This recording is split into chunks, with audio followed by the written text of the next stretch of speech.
Dans les registres calcinés de la paroisse de Sainte-Croix, en Louisiane, une lettre datée du 17 octobre 1847 porte une accusation que personne n'avait intérêt à conserver. Ce document n'aurait pas dû survivre. Il aurait dû disparaître avec les actes de vente, les inventaires de terres, les noms raturés et les aveux enterrés sous la respectabilité des familles blanches. Pourtant, quelques lignes ont traversé l'incendie, assez nettes pour désigner un domaine, un homme, une méthode.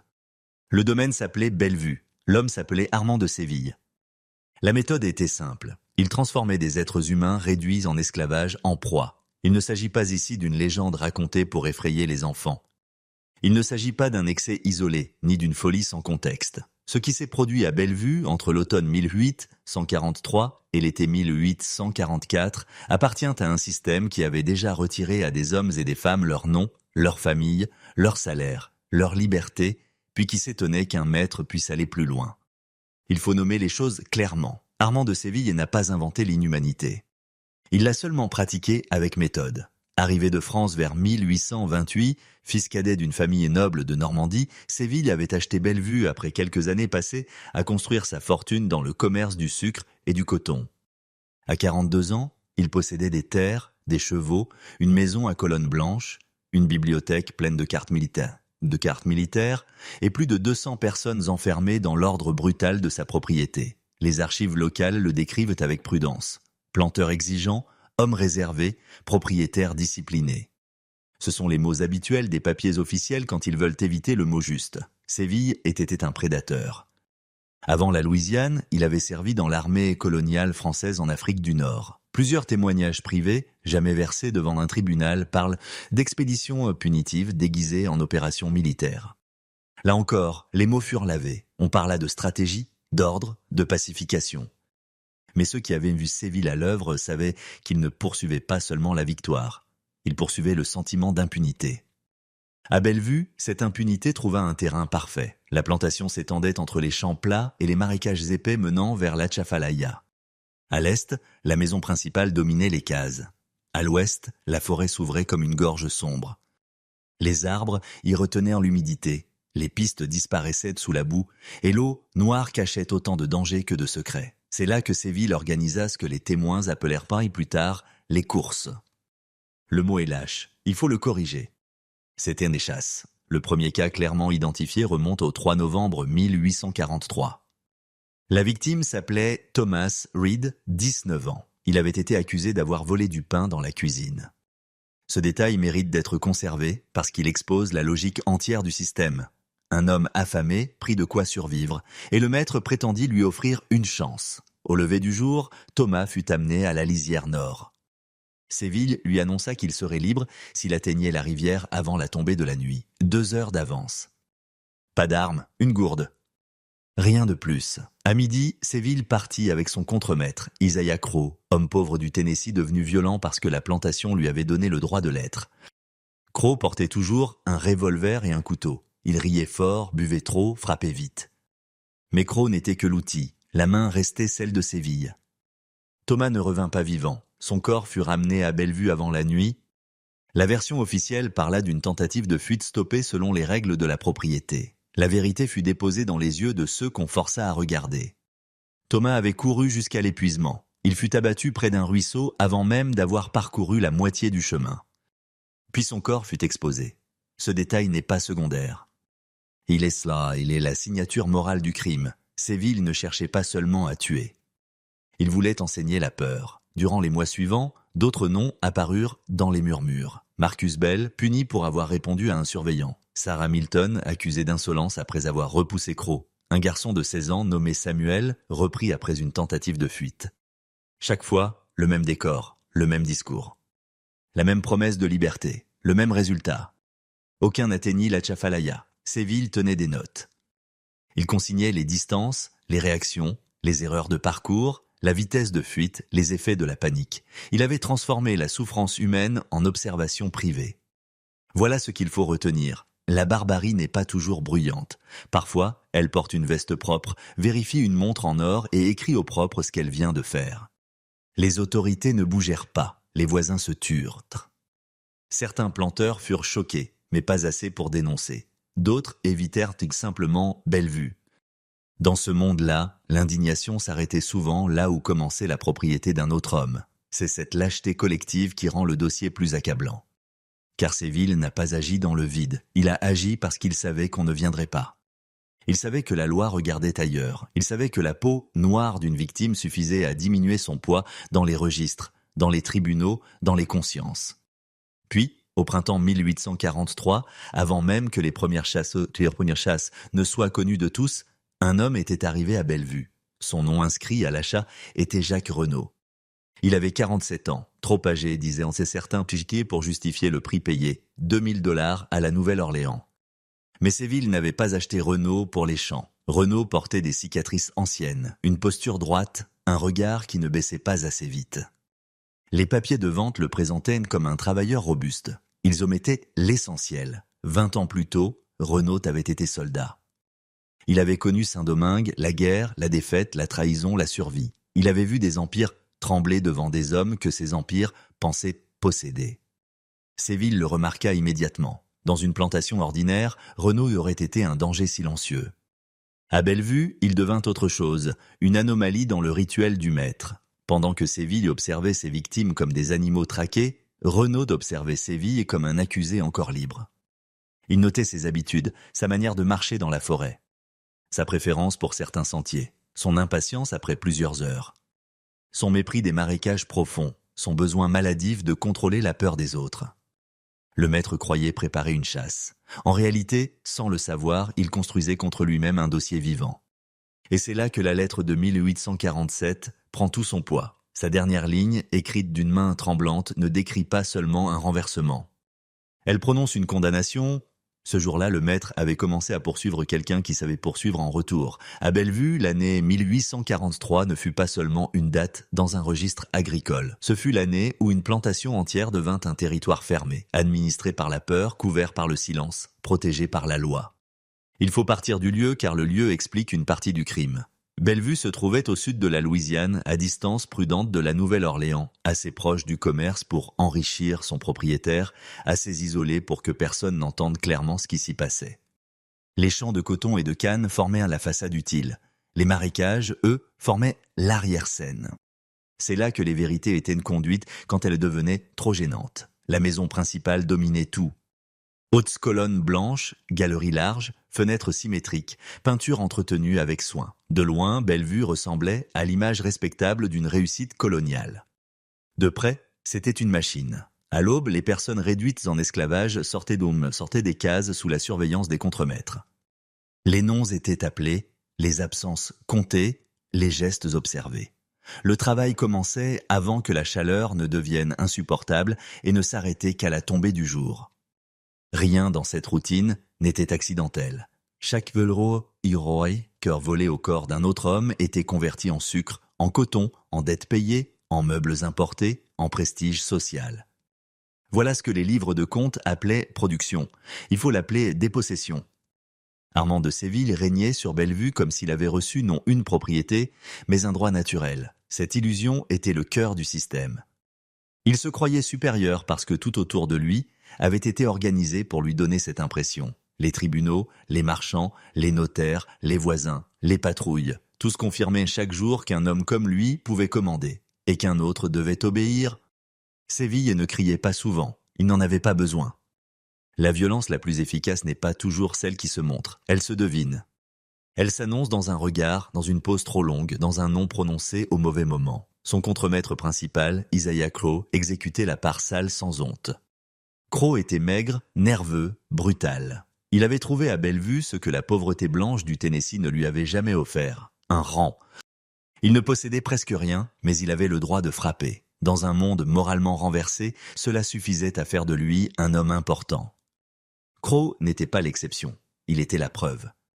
Un système injuste recrute toujours des hommes médiocres pour maintenir sa terreur quotidienne. Les registres internes de Bellevue, selon les fragments conservés, ne se limitaient pas aux récoltes. Séville notait les âges, les forces, les maladies, les compétences. Mais certaines colonnes interrogent encore davantage. Endurance, vitesse, orientation, réaction sous pression. Ces mots, appliqués à des travailleurs des champs, n'ont aucun sens agricole. Ils prennent un autre sens quand on connaît la suite. Dès septembre 1843, plusieurs témoins rapportèrent que Séville passait de longues heures à cheval près de la forêt nord. Il ne cherchait pas des limites de parcelles.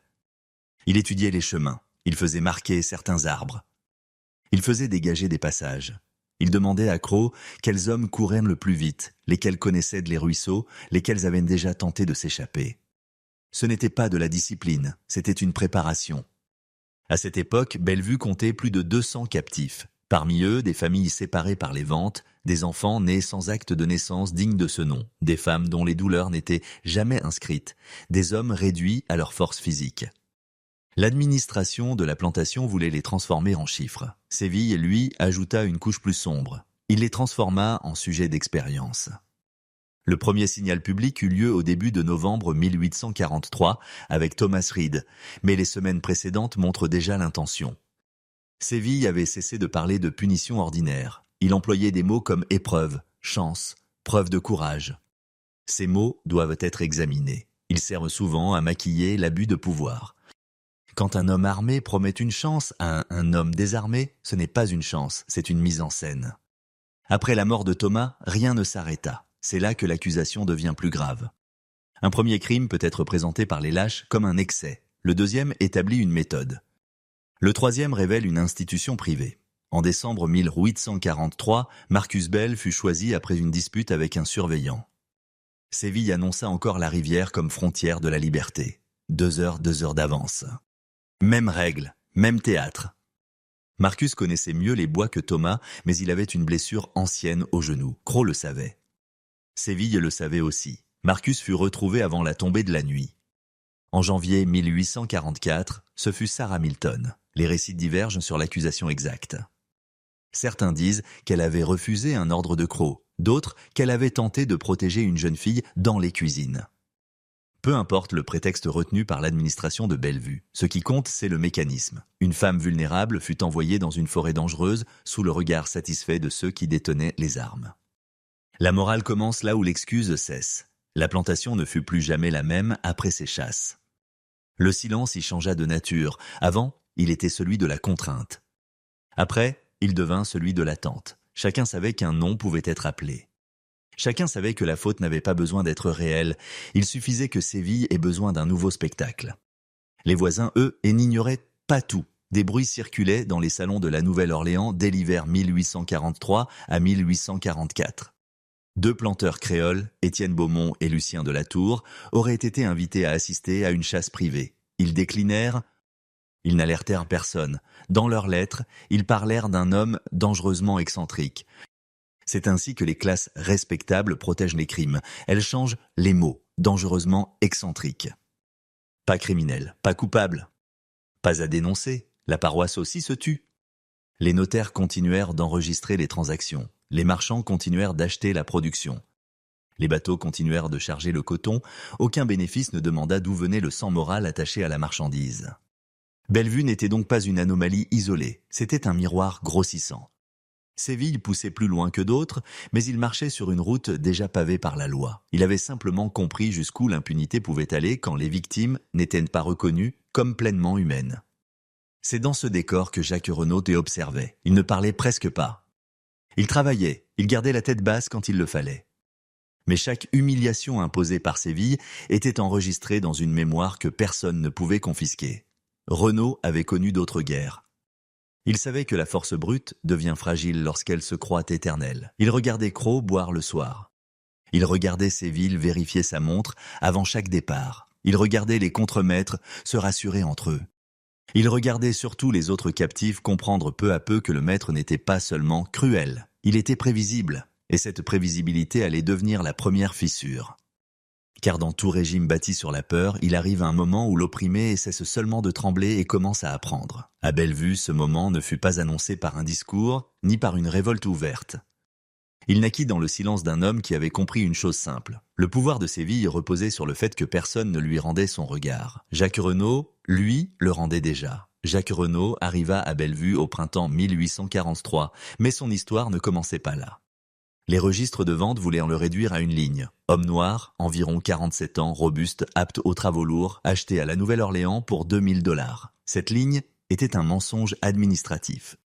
Renaud n'était pas seulement un corps vendu. Il était un survivant que plusieurs empires avaient déjà tenté d'effacer. Et c'est précisément ce que les papiers ne disaient pas qui rendait son arrivée dangereuse pour Armand de Séville. 20 ans plus tôt, Renaud avait servi comme sergent dans les forces françaises à Saint-Domingue, au temps où l'île brûlait sous la Révolution.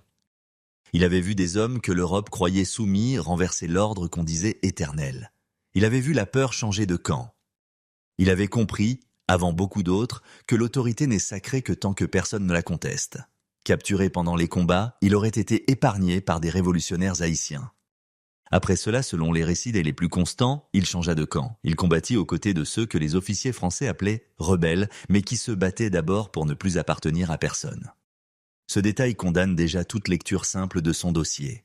Renaud avait connu la discipline militaire, la défaite, la clandestinité, la guerre des bois, les attaques rapides, les retraites invisibles. Il savait lire un terrain, il savait attendre.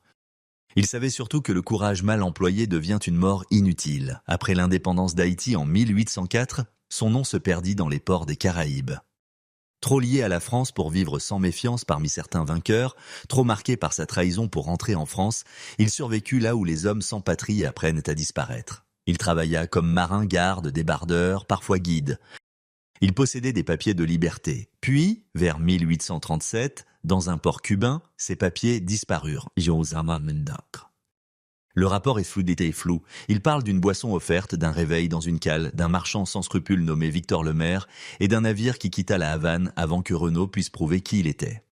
Ses papiers furent brûlés, son nom fut modifié, son passé devint invérifiable. En quelques heures, un homme libre fut changé en marchandise. Ce crime était courant parce qu'il était rentable. Il suffisait qu'un homme noir perde ses papiers pour que la société qui prétendait aimer la loi ferme soudain les yeux. Pendant 6 ans, Renaud passa d'une plantation à l'autre. Bâton rouge, Plaquemine, puis une propriété près de Thibodaux. Partout, il apprit à ne pas se révéler. Il parla moins français. Il cacha sa formation. Il courba le dos assez pour survivre, jamais assez pour se briser. C'est cette maîtrise qui trompa les marchands, mais elle ne trompa pas Séville.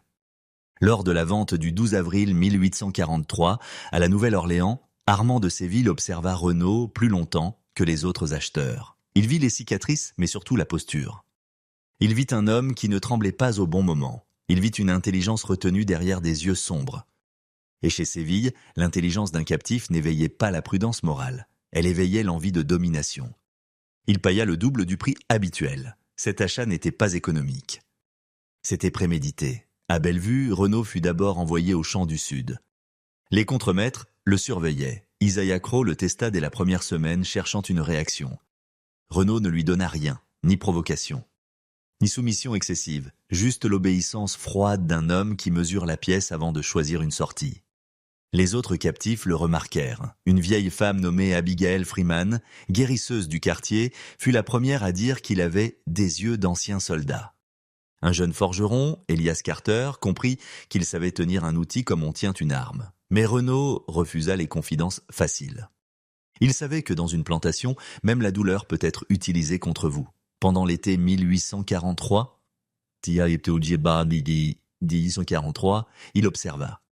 Il nota la distance entre les cases et la maison principale, le nombre de surveillants par champ, les heures où Crowe buvait, les fenêtres mal fermées de la cuisine, les chevaux préférés de Séville, les sentiers que personne n'empruntait après la pluie, les marécages que les Blancs évitaient parce qu'ils ne savaient pas les lire. Il n'appelait pas cela un plan. Pas encore. Il appelait cela rester vivant. Puis vinrent les chasses. Avec la mort de Thomas Reed en novembre 1843, Renaud comprit que Bellevue n'était pas seulement une plantation violente. C'était un terrain d'expérimentation. Séville ne punissait pas pour maintenir l'ordre. Il construisait une cérémonie de pouvoir. Il voulait que chacun voie un captif courir, espérer, s'épuiser, mourir, puis que chacun retourne au travail avec cette image dans la poitrine. Voilà l'objectif réel de la terreur. Faire travailler les vivants sous la surveillance des morts. Renaud ne pleura pas devant les autres. Il regarda, il retint. Le ruisseau où Thomas tomba, la direction prise par Crowe. Le délai réel entre le départ et la poursuite, des départs et la poursuite. La manière dont Séville économisait ses forces. Tout devint information. En décembre 1840, en Troyes, après Marcus Bell, Renaud comprit autre chose. Séville n'était pas aussi maître de la forêt qu'il le prétendait. Il connaissait les cartes. Il connaissait les grands chemins. Mais il ignorait les passages étroits, les terres mouvantes, les anciens chemins d'eau, les zones où le silence change de texture. La forêt qu'il appelait son territoire ne lui appartenait pas. Il l'avait seulement dessinée, et dessiner un lieu n'est pas le connaître. Séville, de son côté, commença à regarder Renaud différemment, non comme un simple travailleur, comme une énigme. En février 1844, il le fit venir dans sa bibliothèque. La pièce était sombre, décorée de têtes d'animaux et de cartes annotées. Séville lui parla en français, avec cette politesse froide que les hommes cruels utilisent quand ils veulent paraître civilisés. Il lui dit qu'il connaissait Saint-Domingue. Il lui dit qu'il savait pour la guerre. Il lui dit qu'un soldat caché parmi les esclaves était une chose rare, puis il avoua presque tout. Il avait acheté Renaud parce qu'il s'ennuyait, les autres couraient mal. Les autres paniquaient trop vite. Lui voulait un adversaire digne de son orgueil. Il ne cherchait plus seulement une victime. Il voulait une victoire qui confirme l'image monstrueuse qu'il avait de lui-même. Ce soir-là, Renaud comprit que son nom était déjà inscrit dans le calendrier du maître. La peur aurait été logique. Elle aurait même été humaine, mais Renaud avait déjà vécu trop de choses pour offrir à Séville la réaction attendue. Il sortit de la bibliothèque avec une certitude plus lourde que la peur. Tôt ou tard, il serait choisi. À partir de ce moment, chaque jour devint une pièce versée au dossier. Séville croyait préparer Renaud à trembler. Il l'emmenait parfois près des bois, lui montrait les endroits où d'autres étaient tombés, commentait les erreurs des morts, comme un professeur commente un exercice. Il pensait installer l'angoisse. Il livrait des renseignements.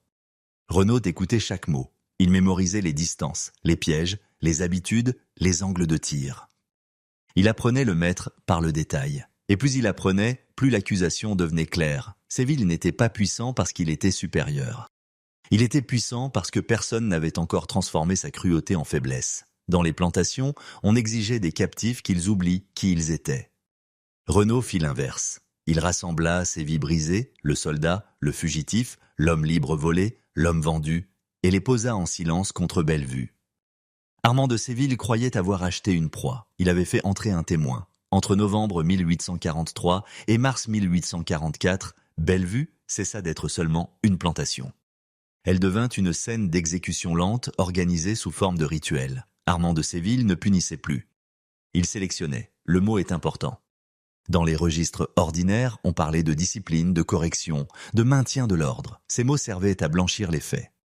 À Bellevue, les victimes étaient choisies selon des critères précis. Âge, force, endurance, connaissance des bois, capacité à supporter la peur. Séville n'agissait pas dans la colère. Il préparait ses actes comme un homme prépare une expérience. Après la mort de Thomadrid, le 3 novembre 1843, beaucoup auraient pu prétendre à un accident, à une fuite mal terminée, à une punition allée trop loin. Cette excuse s'effondra dès le deuxième cas. En décembre 1843, ce fut Marcus Bell, 32 ans, travailleur des champs, connu pour sa résistance physique. Son tort officiel fut d'avoir répondu à un surveillant nommé Caleb Ward. La faute réelle était plus simple. Marcus avait encore assez de dignité pour ne pas baisser les yeux assez vite. Séville annonça la procédure au coucher du soleil. Marcus recevrait 2 heures d'avance. Il devait atteindre la Tchafalaya avant la nuit. S'il y parvenait, des papiers de liberté seraient préparés. S'il échouait, la phrase ne fut pas terminée. Séville aimait laisser le silence travailler à sa place. Le lendemain, Marcus partit à l'aube. Il ne courut pas immédiatement. Il tenta de garder ses forces. Il connaissait certains passages près des champs nord, mais pas les marécages plus profonds. Séville et Isaiah Crowe partirent après le délai annoncé, armés, calmes, presque cérémoniels. Marcus fut retrouvé près d'une zone de cyprès, blessé à la jambe. Il vivait encore quand on le ramena. Il mourut avant minuit. Aucune autorité ne vint. Cette absence est une preuve. Dans un système juste, un corps ramené avec des traces de poursuite aurait ouvert une enquête. À Bellevue, il ouvrit seulement une nouvelle journée de travail.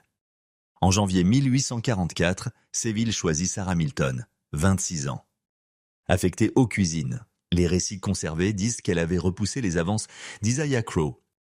La version officielle parla d'insubordination et de vol de linge. Il faut reconnaître ici la mécanique habituelle. Quand une victime ne pouvait pas être accusée, honnêtement, on lui fabriquait une faute utile. Sarah ne devait pas seulement être punie, elle devait servir d'avertissement. Elle partit un matin froid, pieds nus, avec une gourde et une couverture mince. Le ciel était bas. La terre retenait les eaux des pluies récentes. Les bois étaient lourds, glissants, hostiles. Séville l'observa partir avec sa montre à la main. Elle tint près de 6 heures. Ce détail dérange les récits des maîtres parce qu'il contredit leur doctrine. Sarah ne fut ni faible ni passive. Elle utilisa les ruisseaux, changea de direction, se cacha dans une zone de roseaux. Croc la retrouva en premier. Ce qui se passa ensuite fut raconté à voix basse pendant des années. Les papiers ne disent presque rien. Les vivants, eux, se souvinrent qu'elle avait crié non pas de peur, mais de colère. Son corps ne fut pas exposé comme celui de Thomas. Séville comprit peut-être que certaines morts peuvent devenir des accusations trop visibles. Il ordonna une sépulture rapide. Il ne faut pas confondre discrétion et remords. En février 1844, le nom de Samuel Green apparaît dans plusieurs témoignages indirects. 6 ans, trop jeune pour être un homme, assez âgé pour être traité comme une menace. Il avait tenté de quitter Bellevue pendant une nuit de pluie. Il fut repris au matin par des chiens de patrouille loués à une plantation voisine. Séville décida d'en faire un exemple. Samuel reçut la même promesse. La rivière, la liberté. 2 heures. On voit ici la perversité complète du dispositif. Séville utilisait le mot liberté comme appât, non comme principe. Il donnait à ses victimes une image de salut, pour mieux contrôler leur panique. Samuel courut trop vite, trop tôt. Il suivit une ligne presque directe vers l'ouest. C'était ce que Séville attendait. À la 4e heure qu'Adassiner, le garçon était épuisé. Croc le captura vivant. Séville ordonna qu'il soit ramené devant les autres. Le message était clair. Même la fuite pouvait être réintégrée dans l'ordre du maître. Pendant ces mois, Séville prit des notes. Des feuilles retrouvées plus tard mentionneraient des observations sur l'endurance sous pression, la direction instinctive, l'effet de la soif, les erreurs de terrain. Ces termes n'ont rien d'humain. Ils montrent un esprit qui avait remplacé la conscience par la classification. C'est là que l'accusation doit être la plus nette. Séville ne perdait pas le contrôle. Il exerçait le contrôle jusqu'à sa conclusion la plus nue. Il chronométrait. Il comparait, il corrigeait sa méthode. Il avait fait de la terreur un protocole. Isaiah Croc, lui, se chargeait de salir davantage ce qui était déjà impardonnable. Il pariait sur la durée des fuites. Il insultait les captifs rassemblés. Il racontait le soir, devant d'autres surveillants, comment tel homme avait supplié, comment telle femme était tombée, comment tel adolescent avait cru entendre la rivière alors qu'il était encore à des kilomètres. Croc représentait la brutalité ordinaire. Séville représentait la brutalité instruite. Ensemble, ils formaient une hiérarchie complète de l'abus. Mais quelque chose échappait à leur surveillance. Jacques Renaud regardait. Il ne regardait pas comme les autres, forcé de voir pour apprendre la peur. Il regardait comme un ancien militaire reconstitue une carte après une bataille. Chaque chasse livrait un élément, le temps réel de départ. L'équipement porté par Séville, la manière dont Croc avançait trop vite et faisait du bruit. Les zones que le maître évitait. Les moments où l'arrogance remplaçait la prudence. Renaud comprit que Séville ne connaissait pas la forêt. Il connaissait son idée de la forêt. Il préférait les chemins secs, les crêtes, les passages qu'il avait déjà empruntés. Il détestait les marécages profonds. Il se fiait trop à sa boussole et pas assez aux signes du sol. Après 4 heures, son attention diminuait. Après 6, il devenait impatient. Il n'aimait pas attendre la nuit. Il voulait conclure avant que le terrain ne cesse d'obéir à ses cartes. Ses faiblesses, les victimes précédentes n'avaient pas eu le temps de les utiliser. Renaud, lui, les accumulait. En mars 1844, l'atmosphère de Bellevue était devenue presque irrespirable. Personne ne savait qui serait appelé ensuite, les captifs parlaient de moins. Les enfants avaient appris à reconnaître la montre dorée de Séville comme on reconnaît une arme. Dans les cases, les anciens répétaient aux plus jeunes de ne jamais regarder trop longtemps vers la forêt, de ne jamais attirer l'attention, de ne jamais croire une promesse prononcée par un homme armé. C'est une leçon terrible quand une communauté doit enseigner à ses enfants comment survivre à la loi d'un autre. Pourtant, cette peur produisit aussi autre chose. Une mémoire commune. Les noms de Thomas, Marcus, Sarah et Samuel ne disparurent pas. Ils circulèrent la nuit, dans les murmures, dans les prières, dans les gestes discrets. Séville croyait que chaque chasse isolait les captifs les uns des autres. En réalité, il liait leur souffrance dans un même dossier moral, et Renaud devint le dépositaire silencieux de ce dossier. Il ne promettait rien, il ne soulevait personne.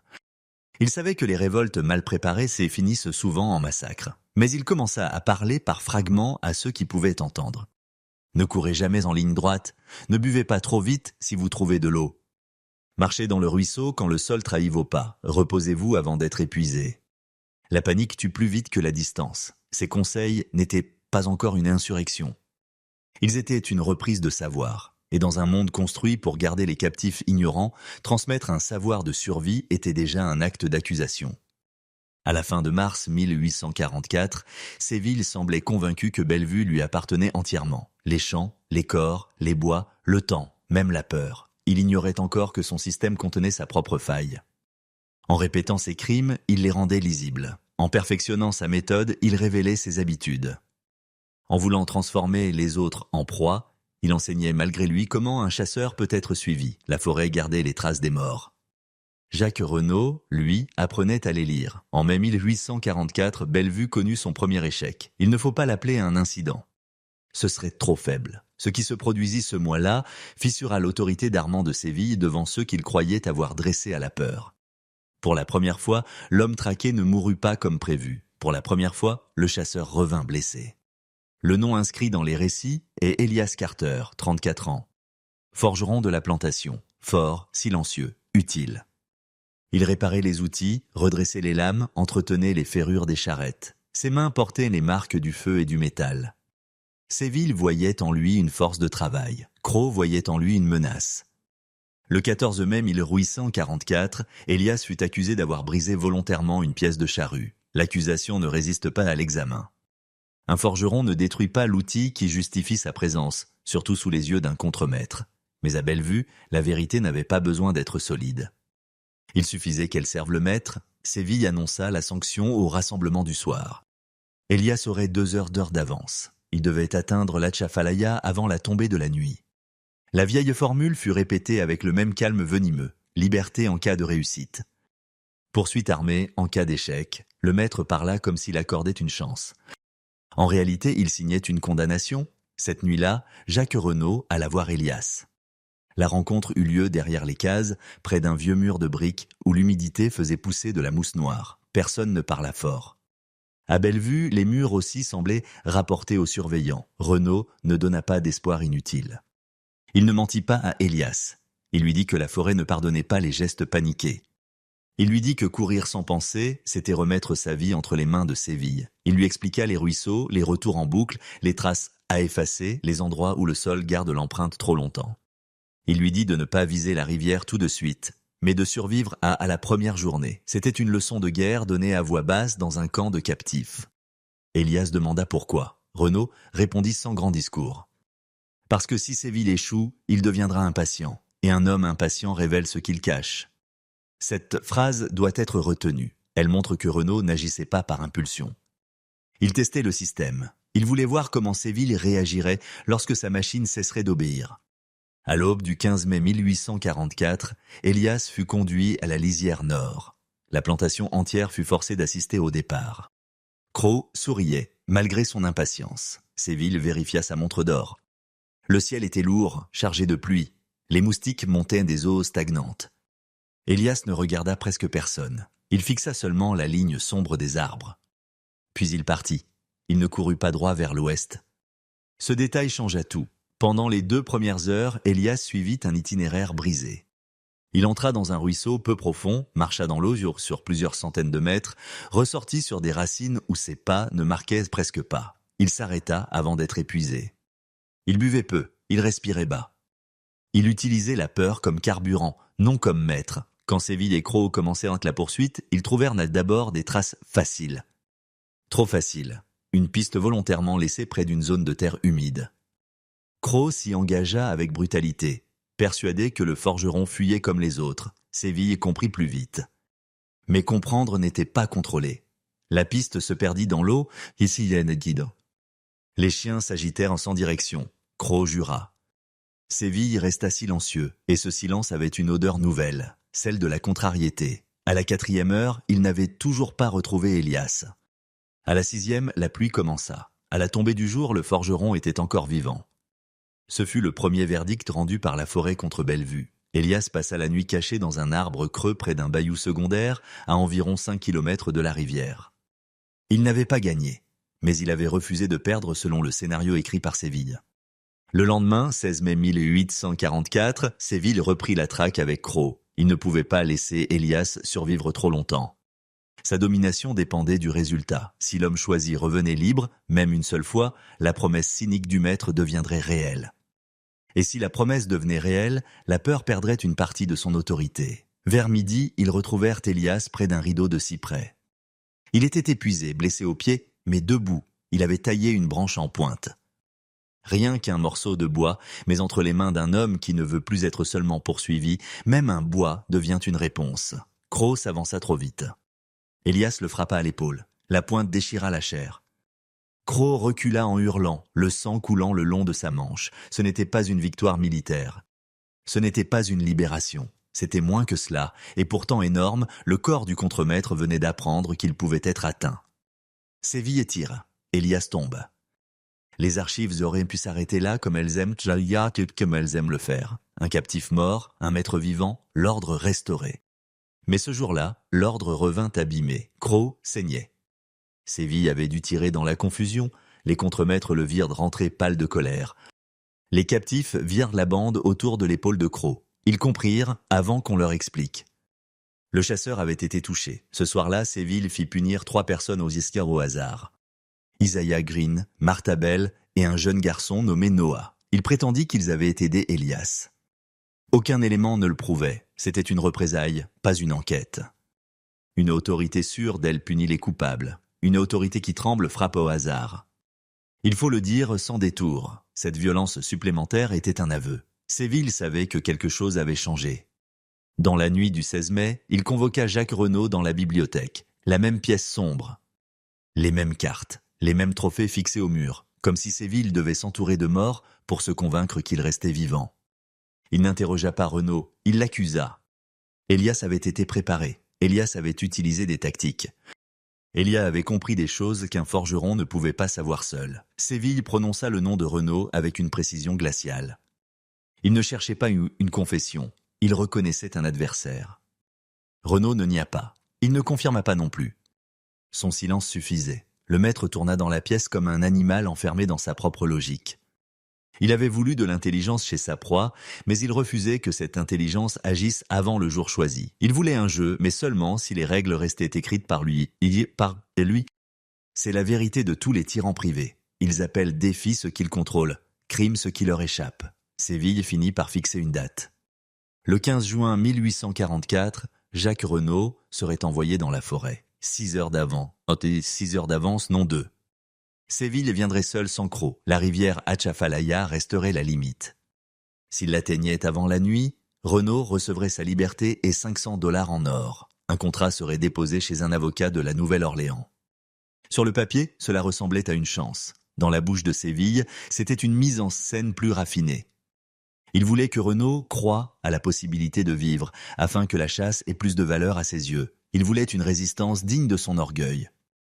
Il voulait vaincre un homme qu'il reconnaissait enfin comme dangereux, sans jamais reconnaître son humanité. Mais en fixant cette date, Séville commit l'erreur capitale. Il donna à Renaud du temps. Il transforma une menace vague en calendrier. Il croyait installer l'angoisse.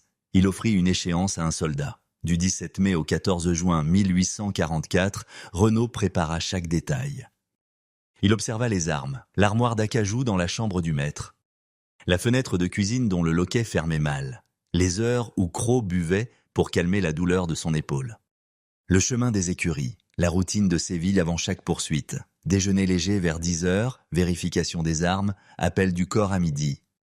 Il ne préparait pas une fuite, il préparait une inversion. Dans les cases, personne ne connaissait tout le plan, c'était nécessaire.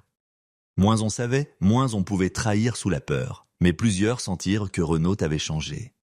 Non pas dans ses gestes, toujours mesurés, dans son silence. Il n'attendait plus seulement de survivre. Le 14 juin, la veille de la date fixée, Abigail Freeman lui donna un morceau de tissu propre pour envelopper ses pieds. Élias était mort, Thomas était mort, Sarah était morte, Marcus était mort. Samuel portait encore les marques de sa capture. Leurs noms ne furent pas prononcés ensemble. Il n'y en avait pas besoin. Chaque nom était déjà dans la pièce. La nuit fut lourde, personne ne dormit vraiment. Bellevue respirait comme une maison qui sait qu'un jugement approche. Le matin suivant, Séville croyait ouvrir sa plus grande chasse. Il ne comprenait pas encore qu'il venait d'être cité à comparaître devant sa propre forêt. Le matin du 15 juin 1844, Bellevue fut réveillée avant le soleil. L'air était lourd, humide, déjà chargé d'orage. Une brume basse s'accrochait aux champs et aux fossés. Les arbres de la forêt nord semblaient immobiles, comme s'ils attendaient eux aussi que le crime annoncé commence. Armand de Séville avait ordonné que tout le monde soit rassemblé à l'aube. Les hommes, les femmes, les enfants, les anciens. Tous devaient voir Jacques Renaud partir. Tous devaient en comprendre que même l'homme le plus calme, même l'homme qui avait survécu aux guerres de Saint-Domingue, séduirait, hésiter les évadés des gendarmes, finirait par courir sous la loi du maître. C'était l'objectif réel, pas la justice. Pas la discipline, la démonstration. Séville se tenait près de la lisière, vêtu de toile épaisse, bottes hautes, fusil français posé contre l'épaule. À sa ceinture, un revolver, un couteau, une boussole. Dans sa main gauche, la montre d'or. À quelques pas, Isaiah Crowe observait en silence, l'épaule encore raide depuis la blessure infligée par Elias Carter un mois plus tôt. Crowe voulait participer, Séville avait refusé. Cette chasse devait être personnelle. Jacques Renaud se présenta pieds nus, vêtu d'un pantalon usé et d'une chemise claire. On lui donna une gourde, rien d'autre. Pas de couteau, pas de chaussures, pas de carte. Il avait officiellement 6 heures d'avance. La rivière Atchafalaya se trouvait à environ 28 km vers l'ouest. S'il l'atteignait avant la nuit, le contrat signé le 16 mai 1844 devait lui accorder la liberté et $500 en or. Le papier existait. L'avocat de la Nouvelle-Orléans l'avait reçu. Mais un contrat signé par un homme comme Séville n'était pas une promesse morale. C'était un appât légal. À 6 heures du matin, Séville leva la main. Renaud regarda une dernière fois les visages rassemblés. Abigail Freeman se tenait au premier rang, le visage fermé. Samuel Green, encore marqué par sa propre poursuite, serrait les poings. D'autres ne regardaient pas Renaud directement, par peur que l'espoir se voie trop clairement. Puis Renaud entra dans la forêt. Séville croyait savoir ce qui allait suivre. Il imaginait un homme calculateur, certes, mais poussé vers l'ouest par l'instinct de survie. Il imaginait des traces complexes, des détours, des ruses. Il imaginait un défi digne de lui. Il se trompait sur le fond. Renaud ne fuyait pas. Durant les 2 premières heures, il avança vers le nord, non vers l'ouest. Il maintint un rythme stable, assez rapide pour disparaître, assez lent pour ne pas gaspiller ses forces. Il traversa 3 ruisseaux, marcha dans l'eau, il revint sur ses propres traces, posa de fausses empreintes sur des sols mous. Il grimpa brièvement à 2 arbres pour rompre la continuité de la piste. Tout cela n'avait qu'un but, convaincre Séville qu'il avait affaire à une fuite brillante. Mais le véritable mouvement se faisait en cercle. À 9h30, Renaud avait déjà commencé à revenir vers Bellevue par l'est, à travers une zone de marécage que Séville évitait depuis des mois. L'eau noire lui monta jusqu'à la poitrine.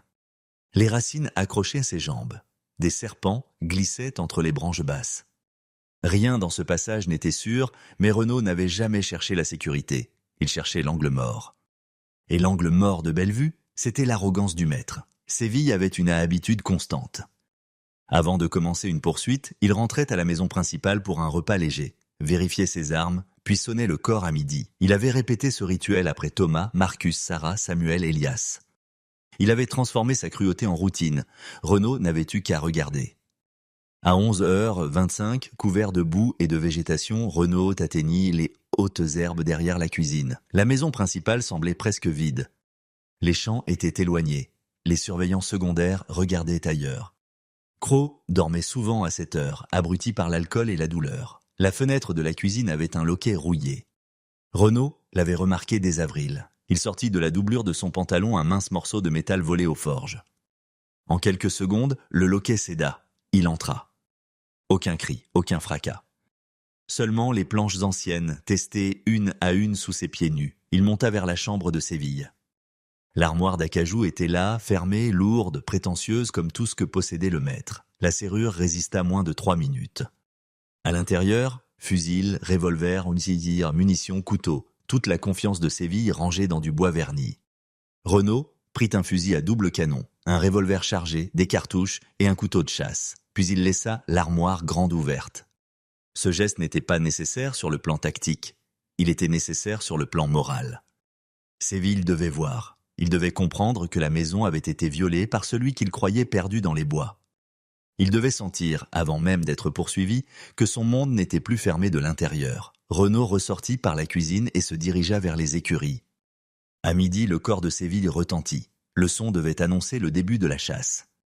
Dans l'esprit du maître, Jacques Renaud courait quelque part vers l'ouest, assoiffé, inquiet, traqué par avance. En réalité, Renaud l'attendait assis dans l'ombre des écuries, le fusil posé sur les genoux. Quelques minutes plus tard, Séville entra. Il s'arrêta net. Pendant un instant, il ne fut plus propriétaire, soldat, noble, maître. Il fut seulement un homme qui venait de découvrir que son calcul avait été lu, retourné, utilisé contre lui. Renaud parla le premier. Il annonça que la chasse était annulée. Séville tenta de comprendre. Son regard passa du fusil au visage de Renaud, puis à la porte, puis à son propre équipement. Il mesura la distance. Il pensa à lever son arme. Renaud le prévint d'une voix basse. S'il essayait, il serait frappé aux jambes et ne marcherait plus jamais sans se souvenir de ce moment. Alors, Séville posa son fusil. Puis son revolver, puis son couteau. Il faut s'arrêter ici, car l'image vaut plus qu'un discours. Armand de Séville, qui avait exigé tant de fois que d'autres courent sans défense, se retrouva désarmé dans sa propre écurie par un homme qui l'avait acheté. Renaud ne le tua pas. Il lui donna 6 heures, la même avance. Le même délai, la même forêt. La même rivière. Si Séville atteignait l'Atchafalaya avant l'aube du 16 juin 1844, il pourrait rentrer. Sinon, Renaud le retrouverait. Séville protesta. Il invoqua son rang, sa couleur, sa propriété, la loi, la pendaison, l'ordre social. Tous les mots habituels des hommes dont ils découvrent soudain que la peur peut leur être appliquée. Renaud ne répondit pas comme un meurtrier. Il répondit comme un témoin chargé d'exécuter une sentence morale.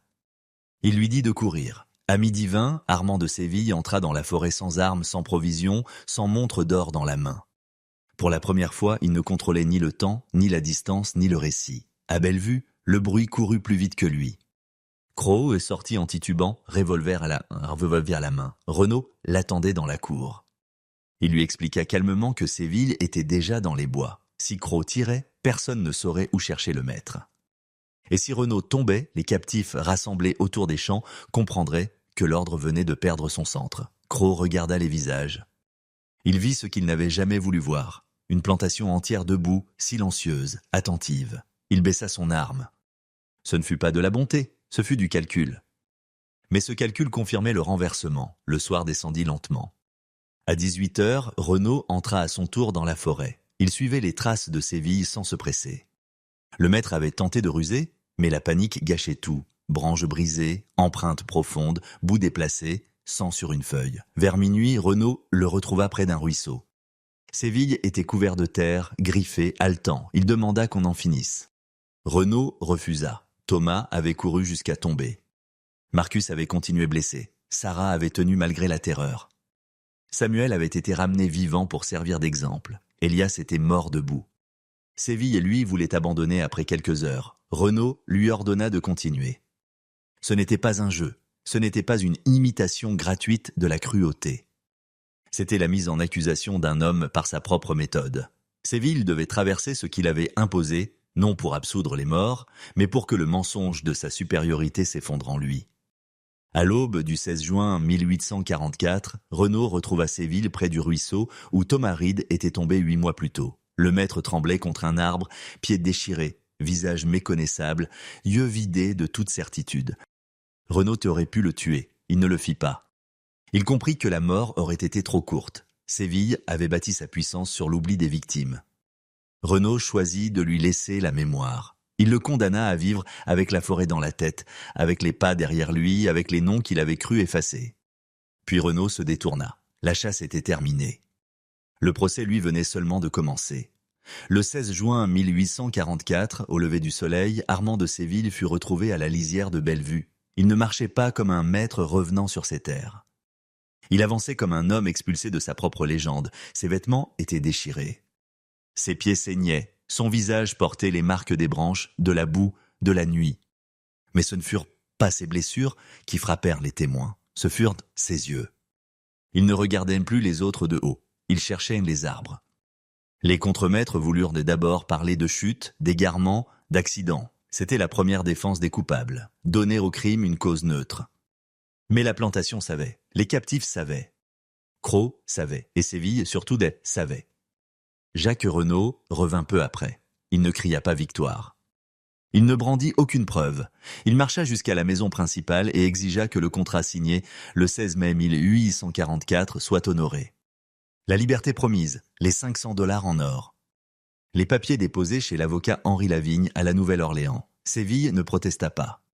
Cet homme qui avait ordonné, menacé, désigné, poursuivi, n'eut plus la force de contester une signature. Il exigea même que tout soit réglé rapidement. Ceux qui l'entendirent dirent qu'il tremblait chaque fois que Renaud approchait. Le 21 juin 1844, Jacques Renaud fut légalement affranchi. Les papiers portaient son nom, son âge approximatif, la mention de liberté et une somme versée conformément à un accord privé. Les documents ne disaient pas pourquoi ce contrat existait. Les archives savaient souvent taire l'essentiel avec une élégance criminelle. Renaud quitta Bellevue quelques jours plus tard. Il partit sans discours. Abigail Freeman le vit franchir le chemin sud avec un sac léger, un manteau acheté à la Nouvelle-Orléans et un regard que personne ne sut interpréter. Il laissait derrière lui Thomas Reed, Marcus Bell, Sarah Milton, Samuel Green, Elias Carter et tous les autres dont les noms n'étaient pas assez bien conservés pour entrer dans les livres. Mais il laissait aussi autre chose, une certitude dangereuse. Le maître pouvait avoir peur. À partir de ce jour, Bellevue ne fonctionna plus comme avant. La terre était la même, les champs étaient les mêmes, les fouets et les armes existaient encore. Mais l'image centrale avait changé. Ceux qu'on avait forcés à baisser la tête avaient vu Armand de Séville revenir des bois sans sa grandeur. Ils avaient vu le prédateur défait non par une armée, non par un tribunal, mais par un homme qu'ils croyaient posséder. Aucun système fondé sur l'humiliation ne survit intact à ce genre de vision. Séville tenta d'abord de rester maître de Bellevue. Il donna des ordres depuis la maison. Il fit remplacer certaines serrures. Il exigea qu'on coupe des arbres proches des fenêtres. Il interdit les déplacements non autorisés près des bois. Ces mesures ne révélaient pas de l'autorité. Elles révélaient la panique. Il ne sortait plus seul. Il refusait les promenades à cheval. La nuit, il faisait allumer des lampes dans les couloirs. Il se réveillait en criant.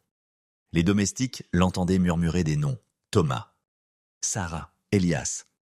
Parfois, il répétait seulement « Il arrive ». Il n'y avait plus personne derrière lui.